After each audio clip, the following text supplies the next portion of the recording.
कार्यक्रम के पुण्यार्चक हैं श्री राजेंद्र प्रसाद जैन, श्रीमती ममता जैन, श्री प्रशांत जैन, श्रीमती दिव्या जैन, पारस जैन, श्री भरत जैन, श्रीमती सौम्या जैन एवं समस्त परिवार, मुंबई। ये सब आदतें होती हैं। किसी व्यक्ति विशेष के प्रति यदि आप कठोर हो चुके हो, वो व्यक्ति एक निमित्त था, कठोर आप हो चुके हो, और जैसे ही निमित्त बदलेंगे कठोरता दूसरे रूप में परिणत होने लग जाएगी। तो फिर कई बार ऐसा होगा, कठोर व्यक्ति फिर अलग थलग पड़ जाता है और अकेला ही रह जाता है। महाराज, यदि कोई हमारी कोमलता का दुरुपयोग करे तो फिर क्या करें? हाँ, ये प्रश्न सबसे पहले उठता है। हम तो चाहते हैं कि उनके प्रति कोमल हो जाएं, लेकिन हमारा दुरुपयोग करने लग जाएं। अच्छा ये बताओ, तुम्हारे कोमल होने से वो तुम्हारा दुरुपयोग करेंगे, मान लिया 1 मिनट के लिए, तो कठोर वो होंगे कि तुम होगे? हमने तो खुद को कोमल बनाने के लिए, अपने कषायों को मंद करने के लिए, अपने आप को विशुद्धि से भरने के लिए प्रयोग किया था। अब इसका मुझे तो लाभ पूरा हो गया है, यदि वो लाभ लेना नहीं चाहता तो वो तो पहले भी लाभ नहीं लेना चाहता था, लेकिन अब कम से कम मैं तो लाभ लेना प्रारंभ कर दिया हूं। अभी तो दोनों अलाभ के भागीदार हो रहे थे, दोनों अभागे बन रहे थे। अभी कम से कम मैंने तो अपने भाग को संभालना प्रारंभ कर दिया है। महाराज, लेकिन फिर भी जब इतनी क्रूरताएं अपनाई गई हैं और क्रूरताएं जब दिमाग में आती हैं तो फिर उनको माफ करने का मन समाप्त हो जाता है। अब देखो, आप ही कह रहे हो क्रूरता उसने अपनाई, वो आपके दिमाग में याद आकर के आपको माफ करने का मन समाप्त कर रही है, मतलब आपका दिमाग क्रूर हो रहा है। उस बात को बार बार याद रखते हैं। सुन रहे हैं आप लोग? आप सबके घरों में कोई ना कोई किसी की ऐसी ऐसी क्रूरता चली होगी जो आज तक आपके दिमाग में होगी। उसने क्रूरता अपनाई उस वक्त, हम मानते हैं, लेकिन आप आज तक रखे हो इस वक्त, ये भी हम मानते हैं। अब क्रूर ज्यादा कौन है? महाराज, जब उनको क्रूरता का फल सामने मिल रहा हो तो वो कोमल होने का ढोंग कर रहे हैं। चलो कोई बात नहीं, वो कोमल होने का ढोंग कर रहे हैं, ढोंग तो सही, कम से कम करने तो लग गए। कल तो ढोंग भी नहीं करते थे। ठीक है, उनको सजा मिलने वाली है, उनको फल मिलने वाला है, इसलिए कोमल हो रहे हो, इसलिए नरम पड़ रहे हो, मान लिया। लेकिन उनको तो सजा और फल कोई अदालत देगी। तुम्हारी तो फल देने की अदालत अभी तैयार हुई कि नहीं, हमें नहीं मालूम। और यदि हम क्रूर होते चले गए तो हमें अदालतें बदलने का मौका भी नहीं मिलेगा। यहां पर तो अदालतें बदल जाएंगी, लोअर कोर्ट से अपर कोर्ट में, अपर कोर्ट से हाई कोर्ट में, हाई कोर्ट से सुप्रीम कोर्ट में, सुप्रीम कोर्ट से वर्ल्ड कोर्ट, हेग में है। हेग समझते एक स्थान का नाम है, वर्ल्ड कोर्ट, वहां तक पहुंच जाओगे, आपके पास कोर्ट बदलने का मौका मिलेगा। और वकीलों को भी कोर्ट तो वही काला रहेगा, लेकिन नोट बदलने का भी और खोट बदलने का भी मौका मिल सकता है। लेकिन जब उस जो विश्व का सर्वश्रेष्ठ न्यायालय है, कर्मों का न्यायालय, वहां पर आपको बदलने का और वकील रखने का भी मौका नहीं मिलता। हम क्रूर हुए उसकी क्रूरता को याद करके। क्रूर भले ही नहीं हुए, कठोर तो हुए। क्या महाराज ऐसा कभी हो सकता है कि अपने के सामने इतने कठोर हो जाएं? हाँ, क्यों नहीं हो सकता? किसी की कठोरता हमें कठोर ज्यादा तब लगती है जब उसको हमने अपना माना हो। जो शुरू से ही पराया हो, उसकी कठोरता को हम माफ करते चले जाते हैं। बाजार में यदि पागल कुछ भी कहता चला जाए, तुम्हें पत्थर भी मार दे, तो तुम जाते हो कहीं थाने में रिपोर्ट लगाने के लिए कि एक पागल पत्थर मार दिया मेरे लिए, पागल है। बस इतना ही है, इस पागल के सामने नहीं आना है, साइड से निकल जाना, इतना ही मात्र प्रयास कर लेते और फिर चले जाते। लेकिन पत्थर की बजाय कोमल से थोड़ी सी आंखें भी जोर से दिखा दी हों। हाँ, इनका बर्ताव हमारे प्रति इस प्रकार से हम मानते हैं सामने वाले का उस समय का बर्ताव क्रूरतम है। सबकी बात कह रहे हैं, कहाँ घटित होगी हमें नहीं मालूम, लेकिन सबके जीवन में घटित होगी ऐसी बात तो है, एक कॉमन बात है। और जहां ज्यादा घटित हो रही हो वो उसको कॉमन ना माने, स्पेशल माने, नहीं तो तुम भी कॉमन मान के उसको छोड़ दो। हम मानते हैं उस समय का व्यवहार वाकई में अक्षम्य था, लेकिन यदि वो किसी भी बहाने सही सामने फल मिलने लग गया हो, फल मिलने की बात आ गई हो, कोमल यदि हुआ है, और यदि आपके प्रति अपने पश्चाताप के आंसू बहाने के लिए तैयार हुआ है, तो इतना ही दंड हम उसको अदालत और थाने से और जेल से दिलवाना चाहते थे कि तुम्हें अकल ठिकाने आ जाए। यदि वहाँ जाने के पहले अकल ठिकाने आ रही है तो हमारा काम तो जो वर्षों बाद होने वाला था पहले ही हो गया। हम ये तो चाहते थे ना। और ये जो वर्षों बाद जो होने वाला काम था, इस बीच में हम उसके प्रति कितने भाव बिगाड़ लेते थे, भाव बिगाड़ पाते थे। लेकिन यदि हमारे भाव बिगड़ना बंद हो सकते हैं आज ही, तो कितने फायदे में हम हो सकते हैं।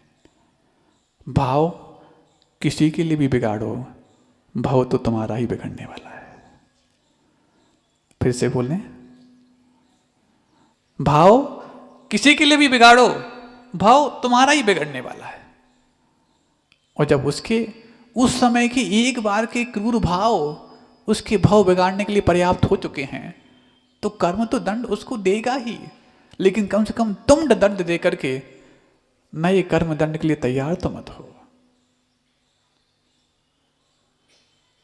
महाराज ऊपर ऊपर से यदि वो क्षमा मांग ले तो, और तुमसे कहना चाहते हैं तुम ऊपर ऊपर से क्षमा मत करना, तुम दिल से क्षमा कर देना।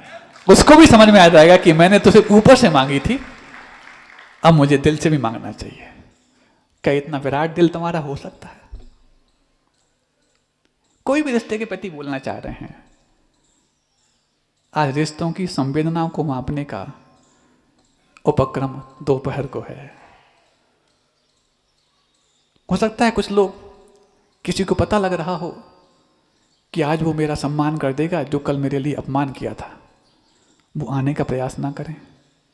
हो सकता है सुगबुगाहट हो सकती है, कुछ ऐसे तार जुड़ सकते हैं, हमें जाने ही नहीं है। क्यों? हम नहीं चाहते उनसे रिश्ते बनाना, पर्याप्त हम उसका फल देख चुके हैं, अब नहीं बनाना चाहते। तो कम से कम शत्रु का रिश्ता तो मत बनाओ। शत्रु का रिश्ता होता है क्या? अरे बहुत बड़ा रिश्ता होता है। ये मित्रों के रिश्ते तो एकाध भाव में छूट जाते हैं, शत्रु के रिश्ते तो पार्श्वनाथ को भी 10 भर निभाने पड़ते हैं। महाराज ये रिश्ता थोड़ी ना माना जाता है, ये तो बैर माना जाता है। आओ बैरी का रिश्ता मान लो, नाम बदल दोगे, काम तो वही होगा। आप उससे छूट कहां पाए? जो जिससे छूट नहीं पा रहा है वो वहां पर रिश्ता निभा रहा है, तुम नहीं छूट पा रहे ना। अब रिश्तेदार बनकर के तुम अपना भला कितना करना चाहे तो सिर्फ इतना सोच लो, कौन सा रिश्ता निभाने में मेरा भला हो रहा है।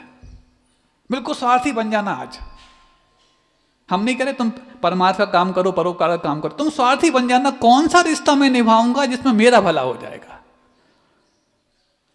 वैरी का, शत्रु का, मित्र का, भाई का, परिवार का, कोई भी रिश्ता हो, मेरा भला कौन सा रिश्ता निभाने में होगा?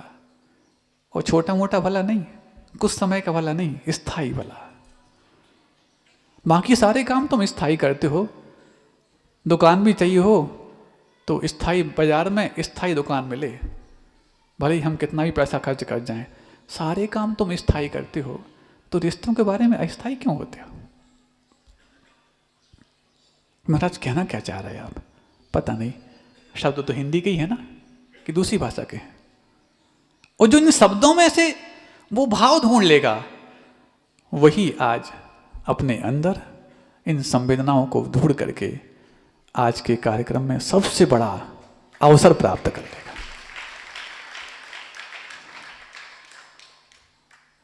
अदालतें करोड़ों खर्च करने के बावजूद भी जहां न्याय से आप उसे वंचित कर सकती हैं, वो क्षमा आपको न्याय दिलाने के लिए पर्याप्त हो सकती है। आप न्याय चाहते हो ना, आपके साथ न्याय होना चाहिए, समाज आपके साथ न्याय करे, वो व्यक्ति आपके प्रति जो क्रूर हुआ था उसको दंड मिलकर न्याय मिले। बिल्कुल,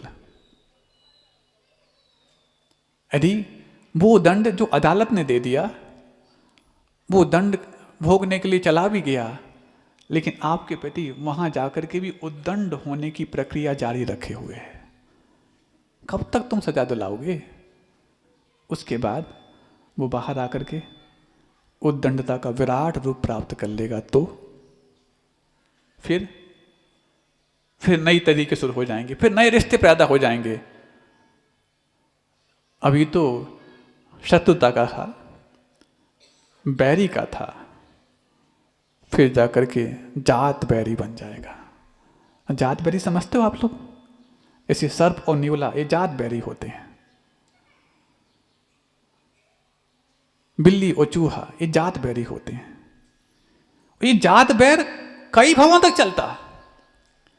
तुम्हारा बैर एक भाव चल जाए, लेकिन जात बैर यदि हो जाए तो फिर तो दंड हम उसको इस प्रक्रिया के तहत दिलाएंगे। ये जो भाव आ जाता है वो अंदर उद्दंड होकर के जात बैर के रूप में तब्दील हो जाता है। तुम्हारा हम ही झुकें क्या? सामने वाला नहीं झुकेगा। तुम्हें निशाना लगाना है ना, जो भी निशाना लगाना चाहे धनुष को जितना झुकाएगा उतना सही निशाना लगाएगा, और धनुष सीधा खड़ा रहे। हम जहाँ बहुत बड़े धनुर्धर हैं, अर्जुन को पछाड़ा था, एकलव्य तो हमारे यहाँ सीखने आया था। बिल्कुल, बिना झुके तुम निशाना लगा सकते नहीं, धनुष को भी झुकना पड़ता है तब जाके निशाना सही लगता है। घड़े को भी झुकना पड़ता है तब कुएं से पानी भर करके लाता है। तुम भरना चाहते हो ना, थोड़ा झुक तो जाओ। दुरुपयोग किया तो ये जो बार बार अंदर से बात आती है, और ये बात आपकी कम है, आपके इस बैर को पोषित करने के लिए जितने लोगों का सहयोग आपने लिया उनकी बात ज्यादा है। हम किसी से नहीं मिलते महाराज, सही बोल रहे हो। तुम किसी से मत मिलना अपने बैर को पुष्ट होने में। तुम सोचना कौन कौन की बातें मेरे इस बैर को पुष्ट करने में सहयोग करती रही। कोई की नहीं है, कोई की नहीं है ना, तो तुम अपने आप को अकेला कर लो। मुझे किसी की बात नहीं सुनना। नहीं सुनेंगे महाराज जी, किसी की नहीं सुनना बोल रहे ना। हाँ हाँ, किसी की नहीं सुनेंगे महाराज। फिर सोच लो, किसी की नहीं सुनना। कहना क्या चाह रहे हैं महाराज आप? किसी की नहीं मतलब सिर्फ अपनी चेतना की आवाज सुनना, अपने दूषित मन की आवाज भी मत सुनना। वो काला चोर जो मेरे लिए बार बार ठगने के लिए अंदर बिठा के रखा है, उसकी बात भी मत सुनना, क्योंकि वो चाहता है। कुछ लोग होते ऐसे हैं जो ना सुखी होना चाहते, ना आपको सुखी करने देना चाहते, वो खुद दुखियों की टोली में आपको शामिल करना चाहते हैं। ऐसी ही अंदर के दूषित मन, वो काले चोर हमारे भीतर बैठ करके, वो खुद तो दुखी हैं ही, लेकिन हमें दुखी होने के लिए पर्याप्त सुविधाएं देते हैं। ऐसा होता ना, आपका पड़ोसी देश, आपके नीचे जो श्रीलंका वगैरह देश है ना, उनके लिए पर्याप्त चीजें दे। हाँ, लोन चाहिए ले लो, और क्या चाहिए तुम सब ले लो। फिर उसके बाद तुम्हारा एक बंदरगाह है, एक एयरपोर्ट हमारे हवाले कर दो। बिल्कुल, लोन से ऋण लेकर के घी पियो। बिल्कुल, घी की गंगा बहा देंगे हम तुम्हारे देश में, बस लोन हमसे लेते जाना। अब लोन इतना बढ़ गया कि अब लोन लेने लायक ही उनका साहस नहीं रह गया। कुछ नहीं करो, चिंता मत करो, तुम नहीं चुका सकते ना, अपन एक ही तो हैं। अभी प्लेन से यहाँ से वहाँ आते थे, जहाज से यहाँ वहाँ माल भेजते थे, कोई बात नहीं। अब हम अपना पूरा एक ऑफिस यहीं बनाए देते हैं, आने आने का टंटा ही खत्म। कभी क्रूरता नहीं अपनाई उनने, और कई देशों को अपना कर दिया। स्थायी रूप से अपना बना लिया। ये कोमलता ज्यादा क्रूर होती है, उस क्रूरता में भी तुम्हें कोमलता के दर्शन हो जाएं। महाराज, उन लोगों को तो समझ में बात आ सकती है जिनके साथ ये घटना नहीं घटी, लेकिन हमारे साथ घटना घटी है, बार बार याद आती है। अच्छा ये बताओ, जैसे आप लोगों ने दान दिए, दान की घोषणाएं की, पुण्यानुभूति की, आपने दान एक बार बोला, पुण्यानुभूति कर दी, उस समय आपने पुण्य कमा लिया। लेकिन उस जब दूसरे हमारे दान की अनुभूति अनुमोदना करके पुण्य कमाते रहते हैं, याद करके पुण्य कमाते रहते हैं, तो आपको कहा गया, आपने एक बार घोषणा की है ना, बार बार उसको याद करो कि मुझसे बहुत अच्छा हो गया, बहुत अच्छा हुआ, बहुत अच्छा हो गया। जितने बार याद करोगे वो एक बार के दान का पुण्य तुम कई बार कमाओगे। कहा था कि नहीं कहा था? तुमने एक बार दान किया, उसका एक बार पुण्य कमा लिया, लेकिन उसकी बार बार अनुमोदना करो, अपने अंदर गदगद करो, कितना अच्छा मुझसे काम हो गया, कितना अच्छा काम हो गया, बार बार पुण्य कमा लोगे तो एक बार तुम्हारे साथ जो बुरा हुआ बार बार याद करोगे तो बार बार पाप भी कमाओगे। नहीं कमाओगे क्या? क्या ये समीकरण सिर्फ पुण्य के क्षेत्र में ही लागू होता है क्या, पाप के क्षेत्र में नहीं? कितने हम पाप के भागी बनते जा रहे। नहीं महाराज जी, हमारा बोलचाल बंद। हाँ, यही तो हम कहना चाह रहे, तुम्हारा बोलचाल बंद है। ये बोलचाल बंद क्यों? हमने मान लिया जैसे रास्ते में जाते अजनबी लोग, वैसे हमारे लिए वो हो गए, हमें कोई मतलब नहीं उनसे। लेकिन वो अजनबी तुम्हारे सामने से निकल जाए तो तुम्हारी आंखों की त्योरियां चढ़ती हैं? नहीं चढ़ती। तुम्हारी दुकान पे अचानक आ जाए तो तुम ऐसा बोलते हो, चलो ये पूछ लेते हो क्या चाहिए भाई? इतने अजनबी तुमने यदि अपने उस शत्रु को बना दिया तो कोई बात नहीं, हमारा आशीर्वाद, तुम अजनबी बने रहना, क्योंकि माध्यस्थ भावों विपरीत वृत्तो, ये तो कहा ही गया है। ये माध्यस्थ भाव है, लेकिन तुम माध्यस्थ हुए कहाँ? तुम तो न माध्यस्थ हुए, न तटस्थ हुए, न कूटस्थ हुए, तुम तो वैरस्थ हो गए हो। इस कार्यक्रम के पुण्यार्चक थे श्री राजेंद्र प्रसाद जैन, श्रीमती ममता जैन, श्री प्रशांत जैन, श्रीमती दिव्या जैन, पारस जैन, श्री भरत जैन, श्रीमती सौम्या जैन एवं समस्त परिवार, मुंबई।